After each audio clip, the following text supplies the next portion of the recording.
You are 18 years old when you walk into Walmart for the first time in uniform. Backpack on your shoulders, badge in your hand, the blue vest still without a crease. Your mom had woken up early to watch you leave and said she was proud of you. Your dad patted you on the shoulder and said this was the beginning of everything.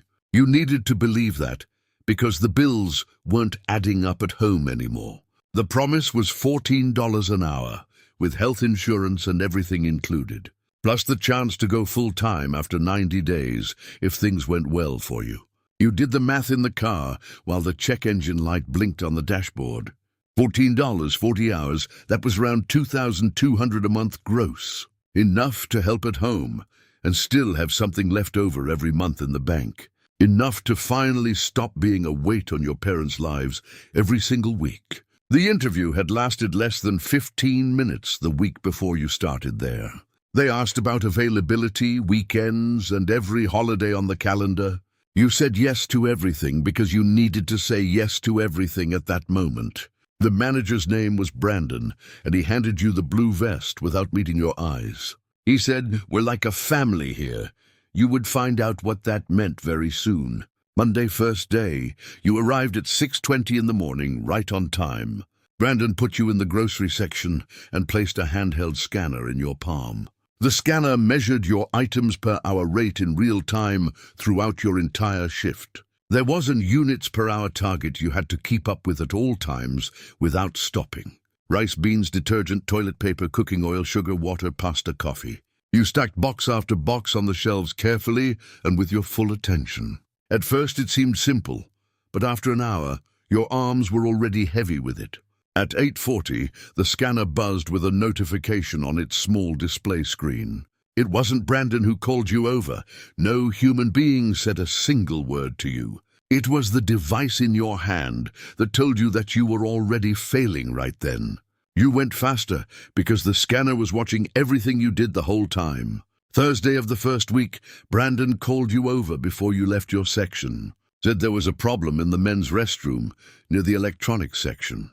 You waited for him to finish the sentence with some kind of solution. He just looked at you. You went. With the mop bucket, the rag, and the chemical product stacked on the cart. The restroom was in a high traffic area where customers were always walking through. You cleaned while men walked past, glanced at you, and quickly looked away. It wasn't your section. It wasn't your job description. There was no extra pay for it. But we're a family here, and family does everything without needing to ask why. Second week. You found out that the 15-minute break only existed on paper. In practice, whenever you sat down, Brandon already had another urgent task for you. Cases of soda, boxes of detergent, gallons of bleach that weighed a lot. You started eating your lunch standing up in the stockroom, staring at the empty aisle. You swallowed fast because the scanner didn't register breaks and your rate would drop.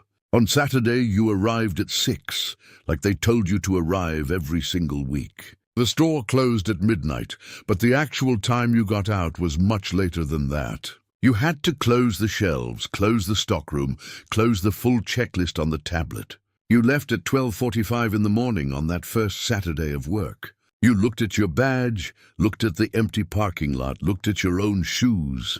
The sole was already starting to come loose on the front of your left shoe. Third week. Next month's schedule dropped in the app on a Wednesday afternoon. You went to talk to Brandon, and he said traffic had been slower that month. Said it would probably make up for it the following week and you'd reach the full total.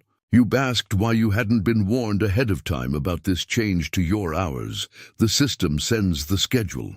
I don't control what the system decides for you. You understood that the system decided how much you were going to make each month. You did the math on the drive home with the check engine light still blinking. $14 times 28.5 hours came out to $399. $399 minus taxes, minus Social Security, minus Medicare. Less than $340 left over for an entire week of work. The system had decided that. And the system had no face, no name, no address. The deposit hit your account on a Friday afternoon. You opened the banking app, $860, where they had suggested $2,200 a month. You stood there staring at the screen for about 30 seconds without being able to move. You opened the pay stub in your email and went line by line, deduction by deduction. HR said everything was correct, everything calculated properly, everything in the system. You drove home that day doing the math, with the check engine light still blinking at you.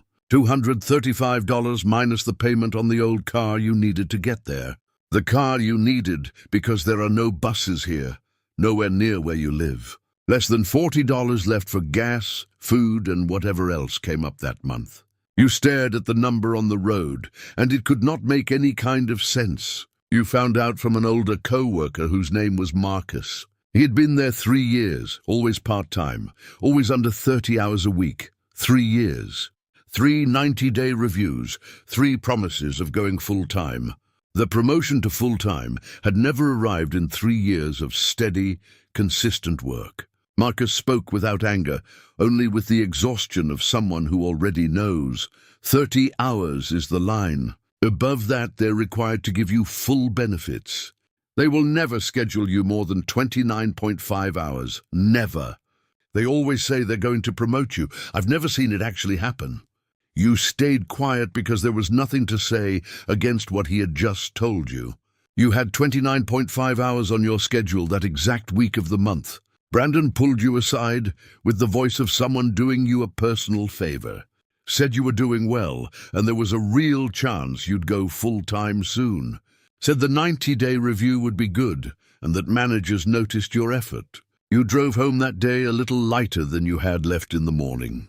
You told your mom and she smiled and said she knew it was going to work out for you. You believed it because you still needed to believe in something in this life. You spent 4 hours moving heavy pallets inside the frozen storage room that day. You came out with red arms and fingers completely numb from the cold all the way through. It wasn't your section, it wasn't your job description, there was no cold pay differential. Brendan just said it was to cover a co-worker who had called out for that shift. We're a family here. Family covers family when family doesn't show up for their shift. You dropped a heavy case and felt something give way on the left side of your lower back. A sharp jolt that lasted about 3 seconds and then settled into a dull, constant ache. You didn't say anything because Marcus had told you what happened when you said something. Marcus had hurt himself a year before and had filed a formal workers' comp claim. Within 2 weeks, his hours had dropped to 23 a week without any explanation, without anyone saying a word. Without anyone giving any official reason at all, the system had decided. And the system didn't owe anyone an explanation. You said nothing and kept carrying the weight with your lower back hurting deep down. Your back hurts every morning, and your knees lock up when you get out of bed slowly. Your shoulders hurt whenever you raise your arm above shoulder height at work. You get out of the car and feel the impact in your ankle with every step you take. You went to urgent care on your one day off, a cold Thursday in the middle of winter. You handed your Walmart insurance card to the receptionist and waited 3 hours. The doctor pressed on your lower back, ordered an X-ray, and looked at the result quietly. Early stage herniated disc. You need physical therapy and you need to reduce the load. He printed a prescription for hydrocodone and a number to call for PT pre-authorization. He said to call the number and get authorization before scheduling any appointment. You called the number for 2 weeks. No human being ever picked up the phone. Your call is very important to us. Please continue to hold. Estimated weight, 47 min. You kept carrying the same weight with the prescription folded in your wallet every day. Your friends still invited you out at the start of the year, and you could never make it. Then they stopped inviting, not with a fight, just with a silence that kept growing. One went to college with $80,000 in student loans now in his name. Another enlisted because there was no money for college and no other real way out. One is at a call center, doing remote customer service for $12 an hour. Another does DoorDash until midnight after his shift, trying to make the month work. Another posts photos on a beach sometimes, and you don't know how he manages that. And you are back at Walmart, in the same aisle, in front of the same shelf. Today is your 19th birthday, and your mom made a small cake for you. You got home at 12:40 after a very long Saturday shift. The candle had already melted down, and the cake was in the fridge covered in plastic wrap. You sat down at the kitchen table and stared at the wall for a few minutes. Your phone buzzed. The Walmart app, with next week's schedule on the screen. The card you opened in month 4 because the paycheck wasn't covering the month. 1 year at Walmart. What do you have today that you didn't have before you started? You still live with your parents. You still have nothing saved in any account. You have no social life left. You have no real weekend anymore. You have the beginning of a herniated disc and a credit card balance that only grows. You have a hydrocodone prescription folded in your wallet and a number that never answers.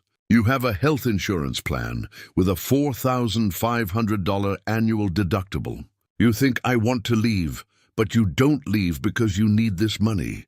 And this money barely covers what the work is destroying inside your own body every day. You turn off the kitchen light, go to your room, and lie down without taking off your shoes. You stare at the ceiling in the dark until sleep arrives from the weight of all of it. Tomorrow is Sunday, and you work at 6:30 in the morning again. The system already decided. The system always decides before you wake up.